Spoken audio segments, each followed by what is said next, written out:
What happens when a wild path becomes a harvest trail? Imagine a dawn 5,000 years ago.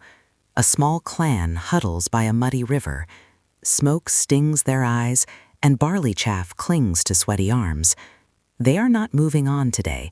For the first time, they will wait for the grain they have planted to grow. A simple seed holds the promise of a future. This promise transforms camps into villages and villages into something entirely new. A surplus of grain becomes the silent engine of civilization, powering granaries, social status, and the first scribbled records. Along the Nile and in Mesopotamia, fields feed not just families, but temples and courts. A clay tablet tracks the seasons of debt. A stone marker fixes the boundaries of flood and tax. With food secured, humanity could raise its eyes to the heavens, building pyramids and palaces. Kings wrote laws, and caravans crossed deserts, trading copper for stories. From the Indus to the Yellow River, the same rhythm takes hold. Cities are planned, canals are dug, and rule is carried on royal roads. A coin makes trust portable. A bureaucracy makes power durable. This is how strangers learn to live together, bound not by blood, but by systems. But systems alone are not enough. They raise new questions about meaning and justice. In search of answers, sages and prophets emerge. Judaism wrestles with covenant. Buddhism traces the root of suffering to desire. Confucianism ties virtue to duty.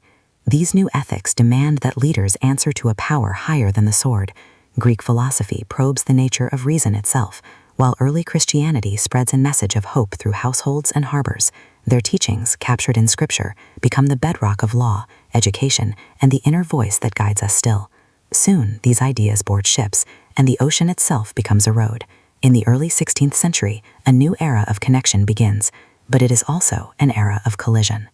The Columbian Exchange forever alters diets and landscapes as crops, animals, and germs cross the Atlantic. The slave trade builds fortunes on stolen lives, a brutal legacy etched into the modern world. This global exchange fuels not just empires, but a revolution in thought. Curiosity hardens into scientific method. Lenses and numbers reveal a universe of breathtaking complexity, challenging old certainties. In workshops and salons, an age of reason dawns, and with it, new talk of natural rights. In North America, this talk ignites a revolution. In France, citizens overthrow a king. In Haiti, the enslaved seize their own liberty, redefining what is possible. The old world of subjects and crowns gives way to a new world of citizens and nations. Then, steam and steel accelerate everything. The Industrial Revolution reshapes the planet, swelling cities and scarring landscapes. New empires are forged in factories, financed by credit, and powered by fossil fuels. But this new world order is unstable. The 20th century erupts in 2 world wars that redraw the map of continents.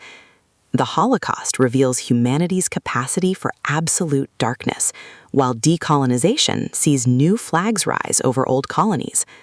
A Cold War divides the globe, a tense standoff between rival systems.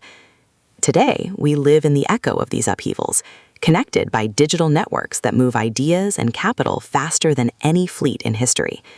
These networks bring us closer, yet also present us with profound new questions about our climate, our genes, and the very definition of a meaningful life. The story is not over. Just beyond our networked world, the next turn gathers, waiting for us to write it.